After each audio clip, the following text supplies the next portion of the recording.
Oke, assalamualaikum warahmatullahi wabarakatuh. Oke, jumpa lagi dengan saya pada pembahasan stored prosedur pada MySQL. Oke, pada episode ke-6 ini yang akan saya bahas yaitu tentang branching pada stored prosedur. Jadi branching pada stored prosedur kurang lebih konsep yang digunakan hampir sama pada implementasi di episode ke-4 tentang pembuatan stored prosedur. Bedanya kita hanya akan menambahkan branching pada stored prosedur, yang dimana branching digunakan untuk penentuan suatu keputusan, atau bahasa universalnya ketika di pemrograman kita menggunakan if else maupun menggunakan case. Oke, di sini mungkin saya sudah lihatkan salah satu contoh kode sumber MySQL yang dimana branching akan diletakkan di dalam kata kunci antara begin sama end.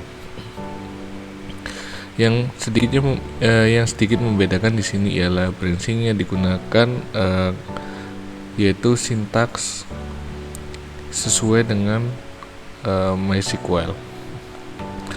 Oke, kita coba langsung masuk saja ke phpMyAdmin untuk mencoba baris kode yang sudah tertera tadi. Tetap kita masuk ke database yang telah dibuat sebelumnya. Setelah itu masuk ke tabel mahasiswa. Untuk selanjutnya akan masuk ke menu MySQL. Oke, kita coba hapus dulu. Oke, di sini kita bikin store prosedurnya hampir sama dengan episode sebelumnya, yaitu kita awali dengan delimiter spasi slash 2 kali, setelah itu kata kunci create prosedur, lalu nama prosedurnya saya buat test if,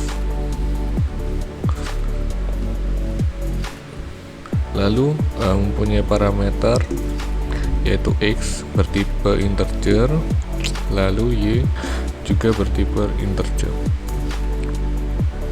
Oke, selanjutnya kita akan masuk ke begin, batas awal dari masuk ke kode sumber. Setelah itu kita masukkan branching pada MySQL yaitu if x kurang dari y, dan lalu apabila branching atau kondisi bernilai benar, maka akan kita tampilkan terkecil. Oke, kita panggil kembali kalau misalkan kondisi benar. Kalau misalkan kondisi salah, kita ciptakan kondisinya else, lalu kita tampilkan kembali. Kalau bernilai salah, berarti dia nilainya menjadi terbesar. Jadi kita panggil variabel y. Setelah itu untuk mengakhiri dari penggunaan if, menggunakan kata kunci and if. Selanjutnya kita tutup. Nah, mungkin sedikit saya jelaskan kembali bahwa di sini kan dibuka dengan kata kunci delimiter seperti yang dijelaskan di episode 4 ataupun episode 3. Setelah itu kita buat prosedur dengan nama test if, yang dimana terdapat parameter berupa X bertipe integer lalu Y bertipe integer. Gunanya apa? Digunakan untuk proses seleksi if di dalam stored prosedur. Jadi skenario yang dibuat di sini untuk menentukan bilangan tersebut termasuk yang terkecil atau yang terbesar. Oke, kita masukkan kembali branching if, lalu kita masukkan variabel yang dari parameter lebih kecil Y, kita ambil dari parameter juga. Apabila ini bernilai benar, maka baris kode yang ini select concat terkecil dengan memanggil variabel X akan ditampilkan. Namun apabila tidak, berarti yang select concat akan ditampilkan. Jadi maksudnya kalau misalkan ternyata X ini bernilai benar, dia akan tergolong terkecil karena bilangan pertama X diuji dengan variabel yang Y, variabel kedua. Untuk selanjutnya akan ditutup dengan kata kunci and if, lalu ditutup kembali pada stored prosedur menggunakan kata kunci and. Oke, kita coba langsung eksekusi.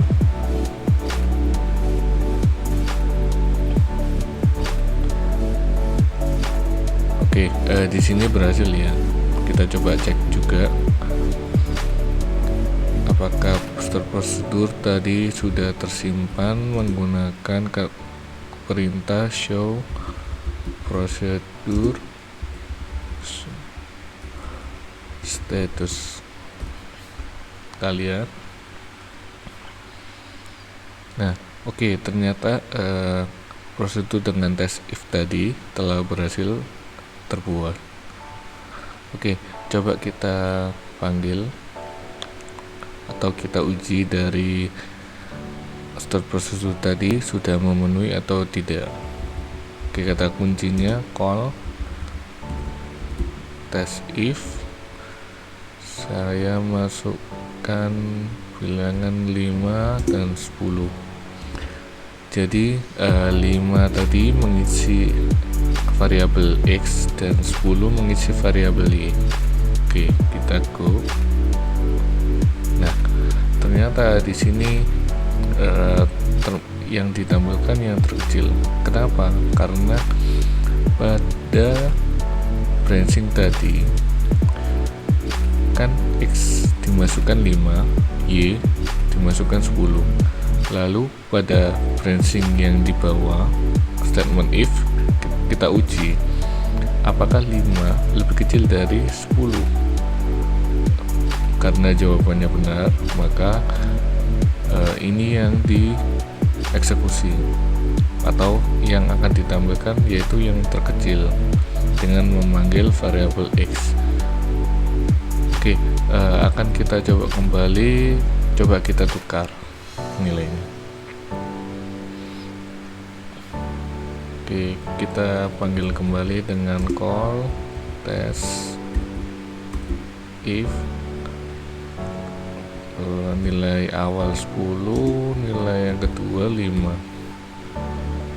Kita eksekusi dan ternyata yang tampil yang terbesar karena 10 memenuhi syarat untuk nilainya lebih besar daripada 5, sehingga yang dieksekusi yaitu yang terbesar.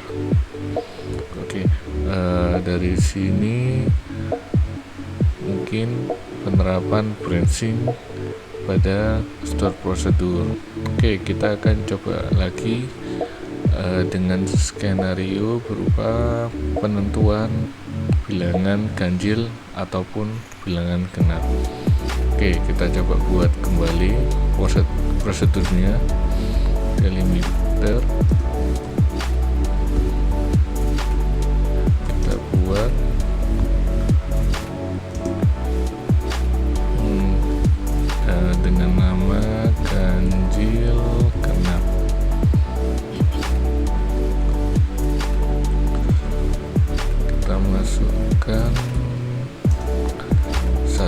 parameter, karena yang ini akan nanti kita uji.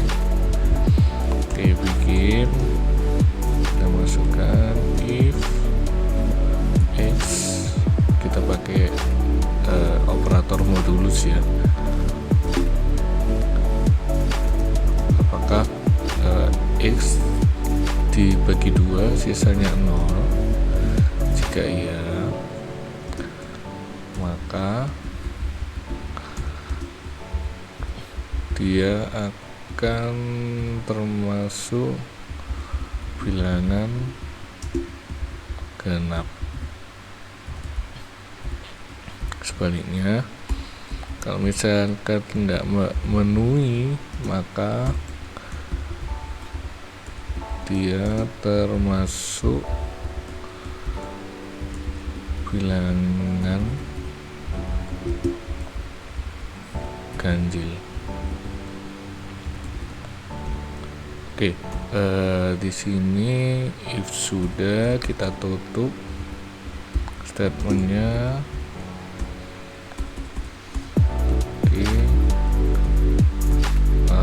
kita tutup dengan slash 2 kali. Oke, penjelasan di sini yaitu pertama, if pengujian dari nilai x akan menjadi parameter yang akan diuji. Oke, x modulus 2 atau sisa bagi dibagi dari 2, apakah 0? Kalau dia tergolong hasilnya 0, maka yang akan dieksekusi yaitu bilangan genap. Apabila ternyata tidak, berarti dia termasuk bilangan ganjil. Oke, kita eksekusi coba. Oke, di sini berhasil. Kita cek dulu menggunakan perintah show prosedur status. Oke, ternyata ada ganjil genap.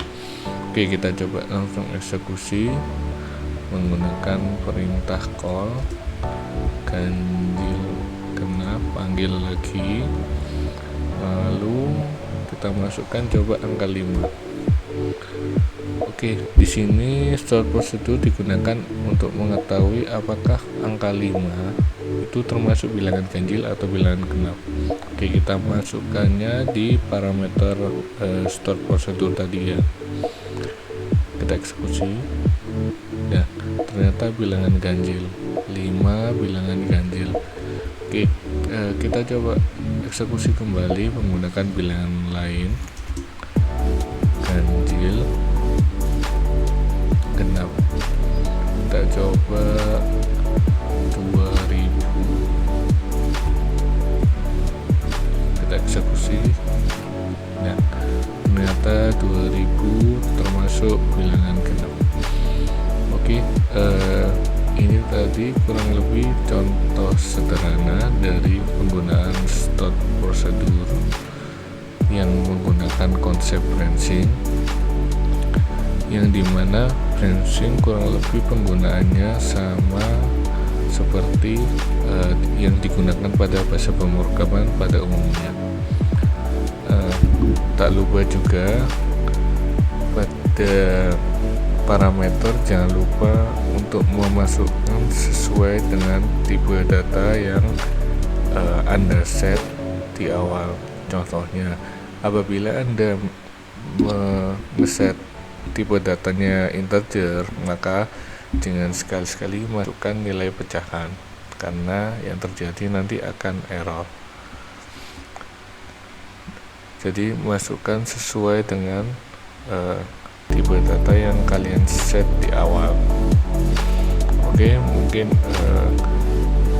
demikian dari episode ke-6 yang membahas tentang branching pada stored prosedur.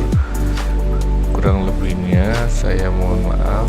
Jangan lupa tinggalkan komentar apabila ada sesuatu yang ingin ditanyakan atau didiskusikan, karena mungkin akan kita coba bahas bersama-sama di kolom komentar. Oke, sekian dari saya. Assalamualaikum warahmatullahi wabarakatuh. Jangan lupa titik koma.